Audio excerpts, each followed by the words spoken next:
All right, welcome back to another Wednesday live training where every Wednesday I go live talking about all the tactics, strategies, and techniques that you can start bringing into your family or fatherhood or your marriage to help you build a more unshakable marriage and deeper connection with your kids. For those of you that don't know me, my name is Joel Evan. I'm a best-selling author. I was a former first responder for over 15 years. And for about 10 years, my marriage was a complete wreck out of the 15 years that I've actually known my wife and been with her.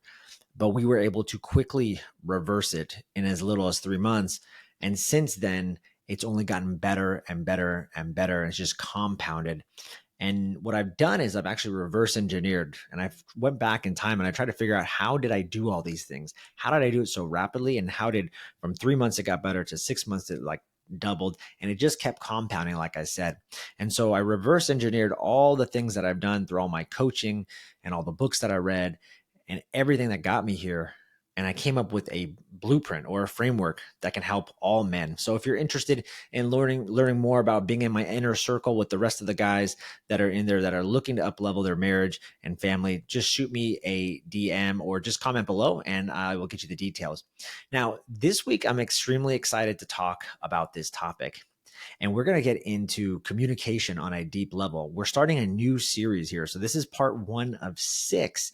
And this is going to be the beginning of what I talk about in how do you maintain control and actually win in arguments or conversations. So if you're a guy right now who's listening, or a husband or a father or just somebody in a relationship, and you're like wondering, how come I always feel like I never have the upper hand in a relationship, or my wife bulldozes me and I never get to say anything? There's a lot of reasons, but we're going to teach you over the next 6 video series, how do you maintain control, win in arguments, and actually prevent someone from sabotaging you or taking over. And you can use these techniques when you go to your work. You can use it in sales. You can use it in other areas of your life, not just your relationship. But it's one of the most common things I see in guys. And one of the biggest problems they face is not being able to communicate effectively. And they don't actually understand some of these inner frames and these frames that are being taken place amidst the conversation. And so when we start to see these things, like what's going on in the background, you're going to have a better idea of how to, again, win in arguments and just take control back for the good. No one's going to be using these techniques maliciously, I promise. So let's jump into it today. What do you think the number one thing is that's holding most husbands back from mastering and controlling conversations with their wife? I'm going to tell you. Number one, it's their inner frame.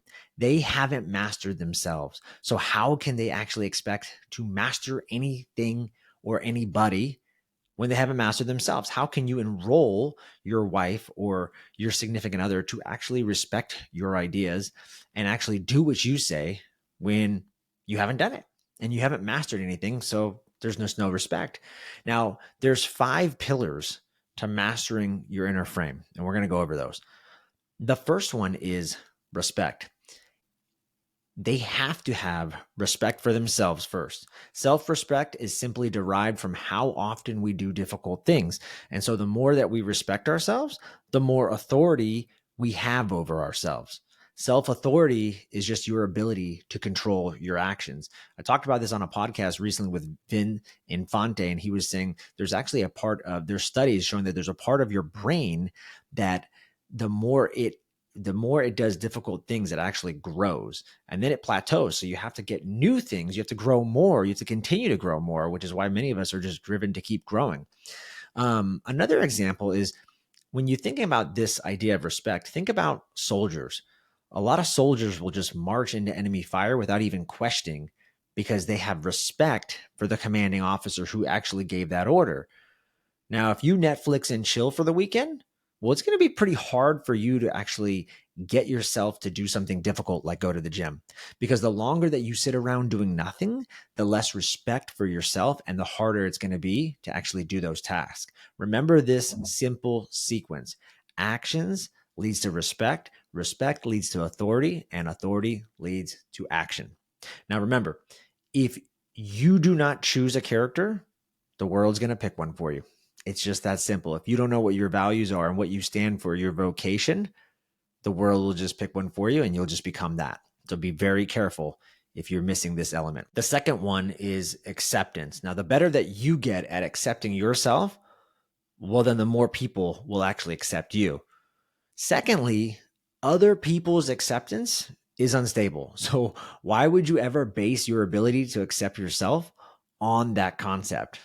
A person who completely accepts themselves feels no social anxiety because self-acceptance is just your projection of people's perception of you. So respect is your perception of yourself. Now, many people who haven't mastered this are trapped trying to win an audience that's rejected them rather than just simply accepting themselves and finding the audience that would love them authentically. So saying things like, I have to be good enough is never going to work because your brain is going to seek people that you can win over easily just to help you release that tension. So your call to action is to ask, what would I do if I accepted myself a little bit more than I do? And after you give yourself an answer, actually go out and do that thing. Okay. The third big idea is conditioning. We are being conditioned and brainwashed all the time through TV, advertising, that little thing called a phone. And that's why I encourage most people to selectively brainwash themselves with the positive stuff daily. And this is going to actually help reprogram those limiting beliefs. This is the power that coaches have and being in their presence rather than just like reading some book. Because what happens is you tend to hold yourself to the standard of the people that you're around. I always say you're the 5 people that you're around because if you're around 5 overweight people, you're probably overweight. If you're around 5 millionaires, you're probably a millionaire. If you're around 5 broke people, those are your closest friends, you're probably broke too. It's just natural. There's a great expression by Dave Meltzer that I really like, and he says, your neighborhood is your frequency. And your neighborhood is where you frequently see, where you frequently go, where you hang out. So if you want to raise up your frequency, start hanging around better people. But unfortunately, most people, they buy into this cultural framing and they end up judging themselves hypercritically. So you start to assume that people see your worst rather than the features that are your best.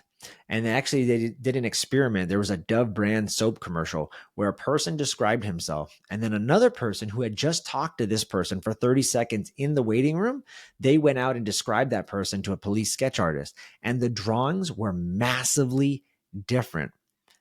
And what they discovered is that most of us, we only focus on our flaws, whereas the person who just met them in the hallway, they just focus on what they actually look like. So be very careful of your conditioning. Be very careful of what you pay attention to. Otherwise, you might become it. Number 4, outcome independence. This is a difficult one to master, but if you can learn the art of giving all of your intent, but being free from the outcome, you will succeed massively because you're not attached to whatever happens. You're simply being present every moment by moment. And as things come along, you're flexible and you adapt. But this is where I see most men fail because they only want to play the game of marriage and fatherhood if they know they can win it. And that's why your wife is screaming at you saying, hello, are you dead? Did you just check out again? Do you even care? Because when things go wrong and you do check out, most of the men I talk to, they're just playing one foot in and one foot out, and they're wondering if there's something better out there. And subconsciously, what happens is you start sabotaging yourself every single day because you keep looking at the scoreboard. You're tracking who's winning and losing. But remember this, your life is an infinite game. And the infinite game that you feel like you must win, those are just illusions. The only goal is just to continue to play. The only goal is to continue to play. Remember that if you feel like you must play, you cannot possibly be playful.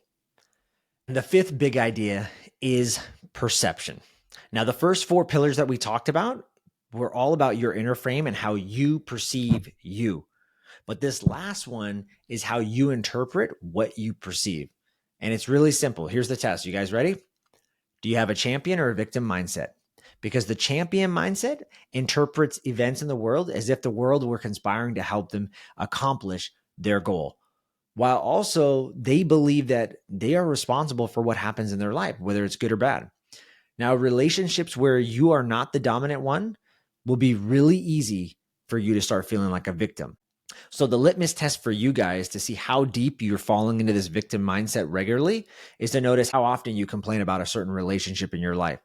Developing a champion frame, it's really simple. I want you to start interpreting everything that people do or say to you as a compliment. The second big idea is banish the doubt. When you start getting doubt, when doubt starts to creep into your life, I want you to just to trump it up as a result of maybe you didn't work too hard. Maybe you need a coach or a mentor, or you need a book, or you need to do a course. You need to figure out an action step to actually help you solve it instead of going up in your head and start that blame game. And that just creates this neuro feedback loop of chronic stress and pain.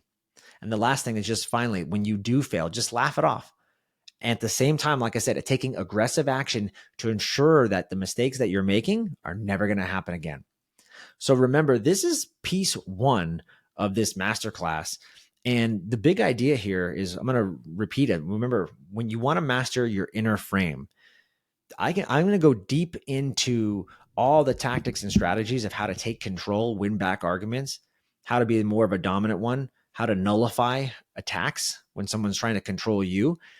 But we got to get this big piece done first. And at the root cause level, if you haven't mastered your inner frame, you haven't mastered you, all the other stuff I'm going to teach in the next 5 videos are just going to fall on deaf ears and they're not going to work because you haven't even mastered yourself. So remember, the top 5 pillars for mastering yourself and having your own inner dialogue, your own inner mindset, your own inner coach is number 1, respect. You have to respect yourself.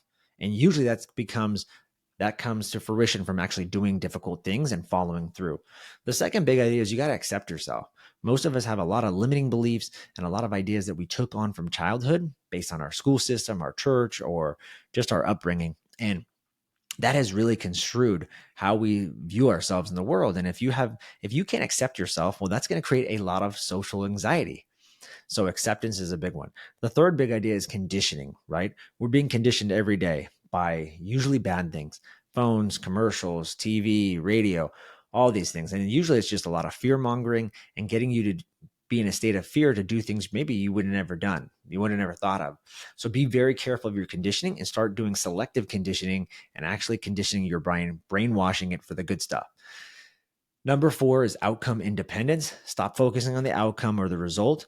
If you do that, anytime, usually I see this happen in high performers, when they expect something to work out and it doesn't, they ended up getting super, super depressed. So don't be outcome independent. Focus on the actions, focus on the process to get you there. And then the last one is perception, right?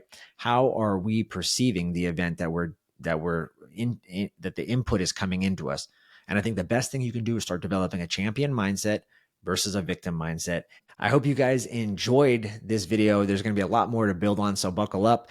And if you want to learn more about my free Facebook group, or you want to get some free resources and guides and downloads just to start sharpening your sword right now in your marriage or your fatherhood, simply shoot me a comment or shoot me a DM and I will send you all the details. All right, guys, have an amazing Wednesday and I'll see you next week.